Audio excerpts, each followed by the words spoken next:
Avant de plonger dans cette histoire incroyable, pensez à vous abonner à la chaîne et à activer la cloche. Ici, chaque récit a quelque chose à dire, et vous ne voudrez pas en manquer un seul.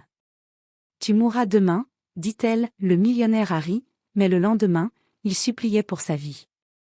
Le ciel de Manhattan s'assombrissait lentement, passant du bleu acier à un mauve profond, puis à ce noir dense qu'on ne voit que depuis les hauteurs. Les vitres teintées du Penthouse Mallory, situé au 76e étage de la tour Mallory One, reflétaient les dernières lueurs du crépuscule. Là-haut, loin du bruit et de la poussière de la ville, Victor Mallory se tenait comme un empereur dans sa forteresse suspendue, dominant un monde qu'il croyait à ses pieds. Tout, dans cette pièce, parlait de pouvoir, les murs recouverts de marbre de Carrare, les lustres en cristal soufflés à la main, les œuvres d'art contemporain accrochées au mur, certaines volées discrètement dans les conflits à l'étranger, d'autres achetées aux enchères juste pour priver ses rivaux de les posséder. Une grande baille vitrée offrait une vue plongeante sur Central Park, désormais ombragée par les gratte-ciel qu'il avait lui-même fait ériger. Victor avait 57 ans, mais paraissait plus jeune. Sa silhouette sèche, son regard perçant, ses costumes toujours parfaitement ajustés donnaient l'image d'un homme que rien n'atteignait. Mais ce visage lisse et élégant cachait une âme desséchée par le cynisme. Pendant près de 3 décennies, il avait façonné la ville à son image. Il n'était pas un bâtisseur, non. Il était un prédateur.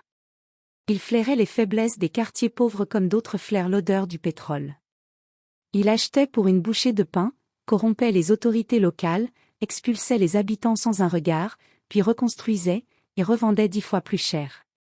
Les familles pleuraient, les associations protestaient, mais lui, il engrangeait.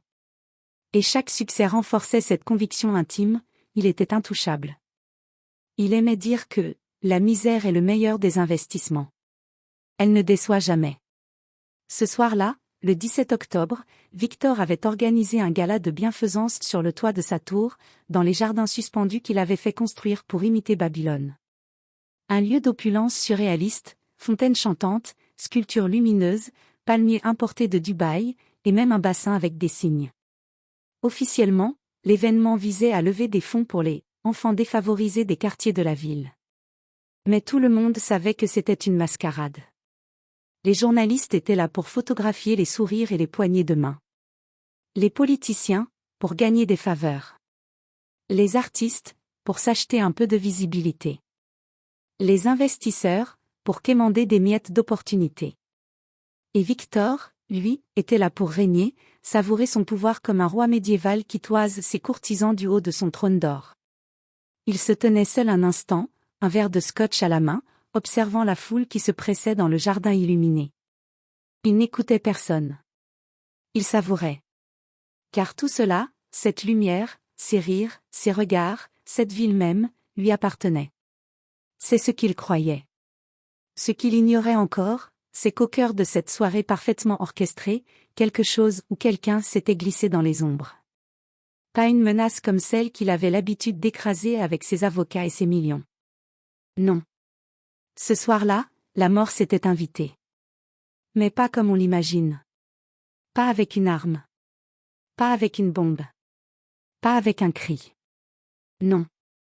Elle portait une robe noire et un regard d'émeraude. Et elle venait rétablir l'équilibre.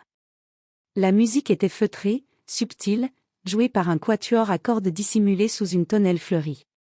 Les notes flottaient dans l'air tiède comme des plumes de soie, accompagnées par le tintement délicat des verres de cristal. Un serveur passait avec un plateau de flûte de champagne millésimé. Des conversations mondaines se mêlaient au murmure des fontaines éclairées de lumière bleutée, qui coulaient en cascades artificielles entre les allées pavées du jardin suspendu. Des politiciens, célébrités, banquiers, et héritiers du vieux monde déambulaient sous les guirlandes de lumière dorée, tous vêtus de leurs plus belles illusions. L'ambiance était maîtrisée, opulente, presque irréelle, comme si le sommet de cette tour avait été détaché du reste de la planète. Au centre de cette mascarade, trônait Victor Mallory. Smoking sur mesure, montre suisse qui brillait subtilement à son poignet, il affichait son célèbre demi-sourire cynique, celui d'un homme qui a tout vu, tout possédé, tout écrasé. À son bras, Clara Jennings, starlette montante d'Hollywood, arborait une robe émeraude aussi audacieuse que sa conquête de la soirée. Elle riait légèrement à ses blagues creuses, jetant des regards discrets aux paparazzi à distance. Elle savait jouer le rôle. Victor aimait cela. Tout semblait parfait. Calibré. Mais l'équilibre fragile de ce décor de théâtre allait basculer. Une silhouette noire apparut près d'une colonne, à la limite de la lumière et de l'ombre. Elle ne faisait pas partie des invités. Aucun photographe ne la connaissait, aucun agent de sécurité ne se souvenait l'avoir laissée passer. Elle avançait lentement, sans crainte, comme si tout l'espace lui appartenait déjà. Elle portait une longue robe noire, sans strass ni éclat. Aucune parure. Aucune tentative de briller. Et pourtant, tout en elle attirait l'œil. Ses cheveux, noirs comme l'encre, tombaient en vagues épaisses sur ses épaules. Sa peau semblait presque irréelle, comme sculptée dans un marbre vivant. Et son visage, d'une beauté envoûtante, ancienne, presque intemporelle. Comme si elle appartenait à une époque oubliée. Mais c'étaient ses yeux qui bouleversaient. D'un vert émeraude profond, ils n'étaient ni furieux, ni hostiles. Ils étaient calmes. Trop calmes. Intenses au point d'en devenir dérangeants. On y lisait autre chose qu'une simple émotion humaine. Elle s'approcha sans un mot, ses pas ne faisant aucun bruit sur les dalles du jardin. Clara s'écarta instinctivement, troublée. Victor fronça les sourcils, visiblement agacé qu'une inconnue ose briser son moment de gloire. « Qui êtes-vous » lança-t-il d'une voix sèche, presque hautaine. La femme le fixa sans ciller. Sa voix était posée, douce, et pourtant elle transperça le bruit ambiant comme une lame invisible. « Je suis venu vous avertir, monsieur Mallory. » Un silence suspendu. Les convives proches tournèrent la tête, intrigués. « Demain, à cette même heure, vous mourrez. » Victor cligna des yeux. D'abord surpris. Puis amusé. Il éclata de rire, un rire sonore, arrogant, qui résonna sur les murs de verre du toit. « Qu'est-ce que c'est que ça? Une performance? Une caméra cachée? Tu veux me faire peur, c'est ça? Tu sais à qui tu parles?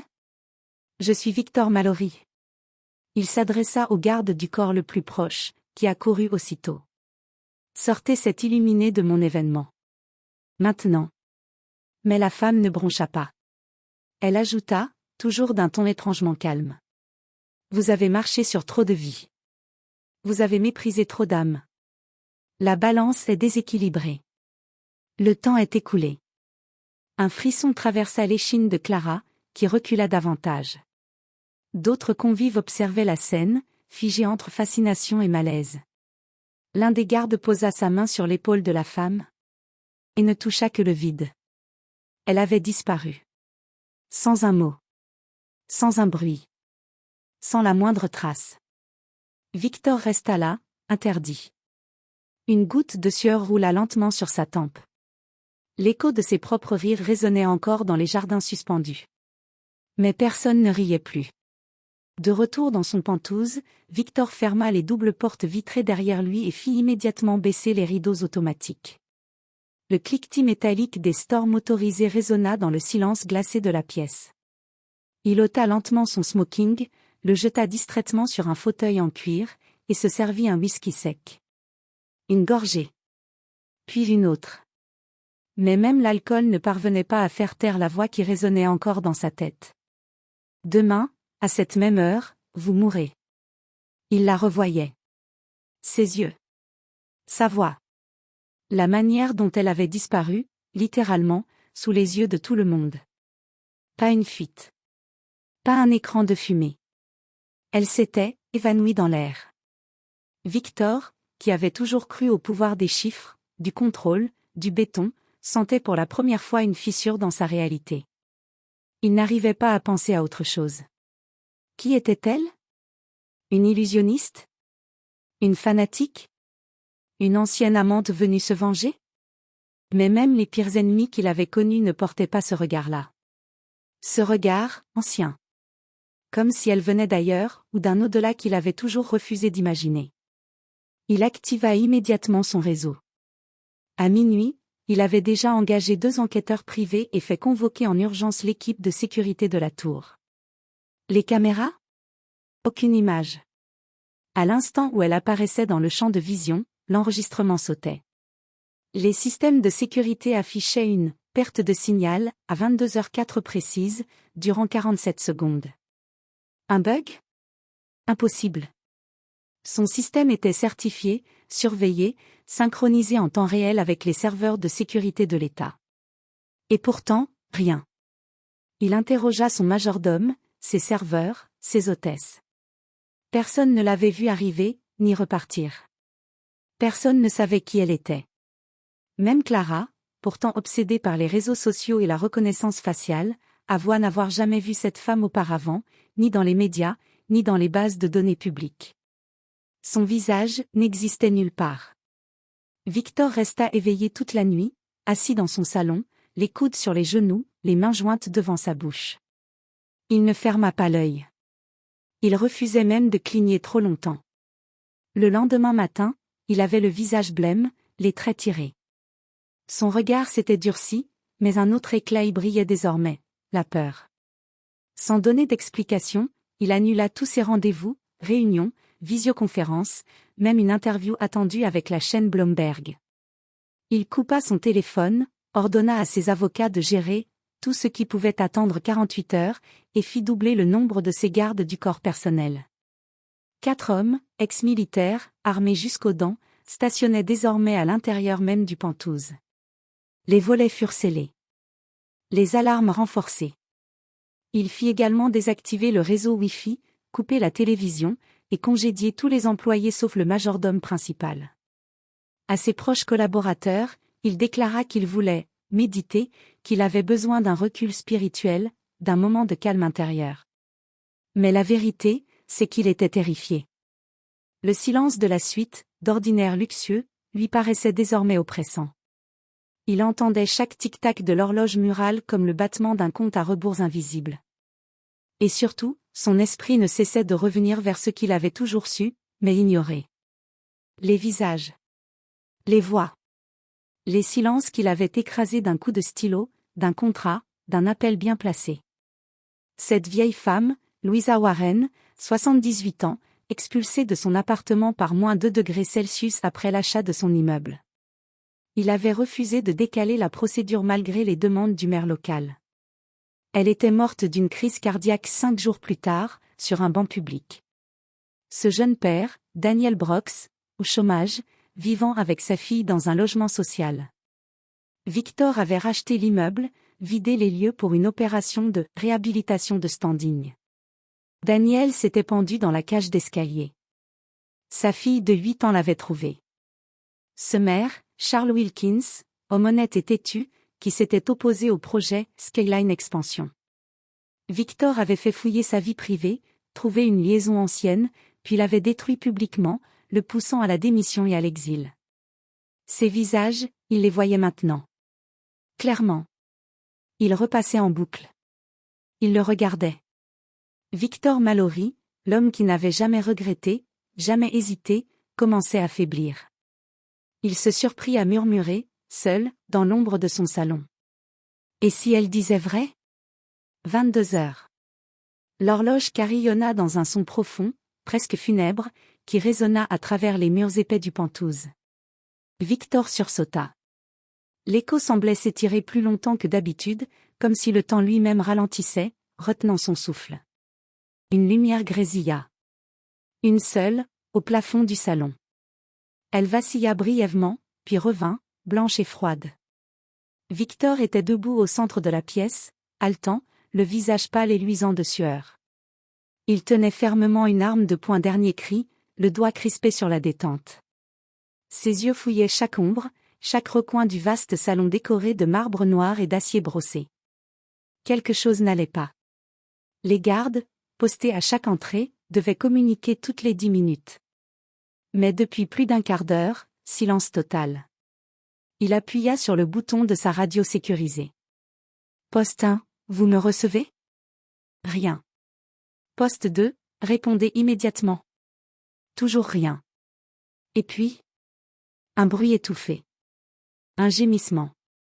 Court. Étranglé. Venait-il du couloir? Il recula d'un pas, tendant l'oreille. Un second bruit, plus sourd. Comme un corps tombant sur un tapis. Le silence revint. Plus épais. Plus oppressant. Même le bourdonnement lointain de la ville, audible depuis les vitres blindées du 76 étage, semblait s'être tu.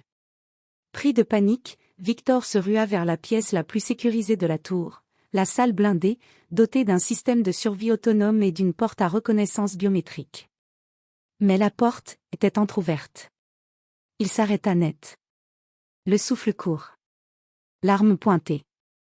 Un courant d'air glacial s'échappa de l'entrebâillement, comme si la mort elle-même s'y tenait tapie. Il poussa la porte. Et elle était là. Elle. La femme en noir.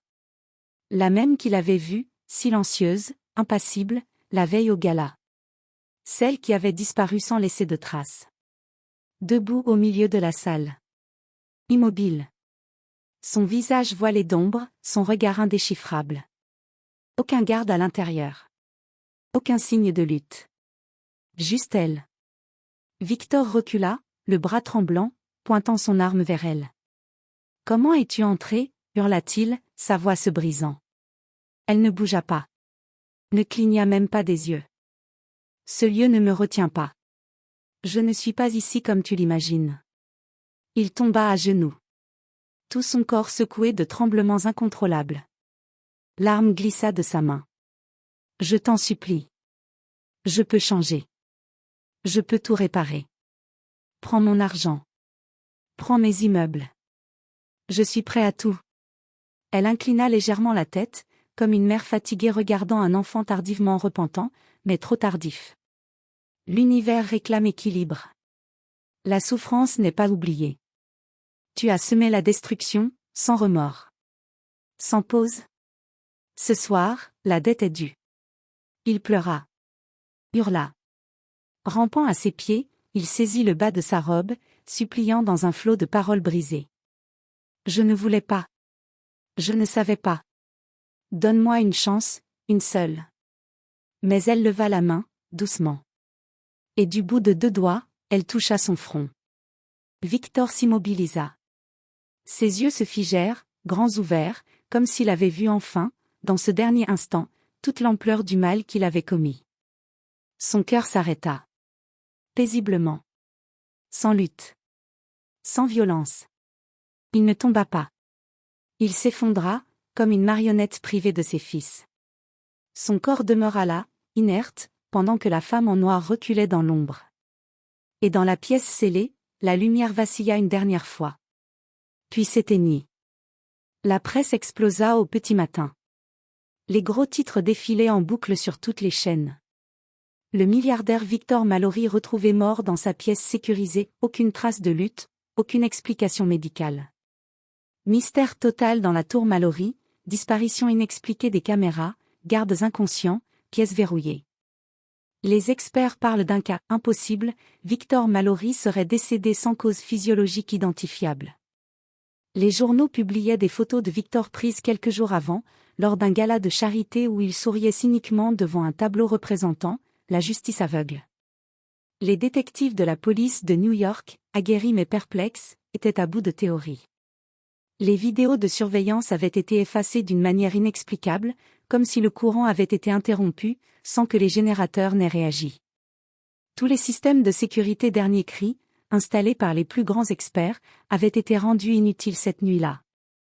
Mais le détail le plus troublant, le plus glacial, fut ce que le légiste découvrit dans la main droite de Victor. Une petite carte noire, cartonnée, au bord impeccablement net. Aucun logo. Aucune adresse. Juste un mot, gravé avec précision, en lettres argentées. Jugé. Pas condamné, pas coupable. Juste ce mot. Froid. Absolu. Inattaquable. La police garda ce détail hors des médias. Mais déjà, les rumeurs commençaient à circuler. Certains parlaient d'un pacte démoniaque. D'autres d'un tueur mystique, un genre de justicière au-delà de la loi. Les gardes du corps, retrouvés inconscients à l'extérieur du Penthouse, n'avaient subi aucune agression, aucun traumatisme. Ils se réveillèrent plusieurs heures plus tard, sans aucun souvenir de la soirée. Leur dernier souvenir était un parfum léger, sucré, suivi d'un étrange silence. Un autre magnate célébrait un contrat juteux. Alan Garrison, roi de l'immobilier, venait d'acheter un ancien hôpital pour y bâtir des condominiums de luxe. Il riait fort, verre de champagne à la main, entouré de politiciens complices, d'investisseurs, de mannequins. À l'Amérique, lança-t-il en levant sa coupe. À l'argent, répondit l'Assemblée. Dans cette soirée dorée, aux lumières tamisées et aux murs couverts de miroirs, une silhouette se glissa parmi les invités. Elle ne portait pas de bijoux. Pas de maquillage tapa accent grave l'œil. Juste une robe noire fluide, élégante, qui semblait absorber la lumière. Ses yeux, deux émeraudes insondables. Son regard, impossible à soutenir sans frissonner. Elle s'avança lentement vers Alan Garrison, qui venait de finir un toast à sa propre gloire. Il la remarqua, d'abord distraitement, puis avec fascination. Il ne se souvenait pas l'avoir invitée. « Mademoiselle » demanda-t-il, un sourcil levé. Elle s'arrêta devant lui. Sa voix était douce, sans émotion apparente. « Monsieur Garrison. Je suis venu vous avertir. » « M'avertir ? De quoi donc » rit-il nerveusement. « La balance est déséquilibrée. Le comte est en souffrance. Vous avez été noté. Vous serez jugé. » Il recula d'un pas, soudain mal à l'aise. Mais quand il regarda autour de lui, personne ne semblait remarquer la femme. Les gens riaient, buvaient, comme si elle n'existait pas. Il cligna des yeux. Elle avait disparu. Sur la table à côté de lui, une petite carte noire. Il la prit d'une main tremblante. Elle semblait brûlante au toucher. Un seul mot y brillait, gravé comme au fer. À suivre.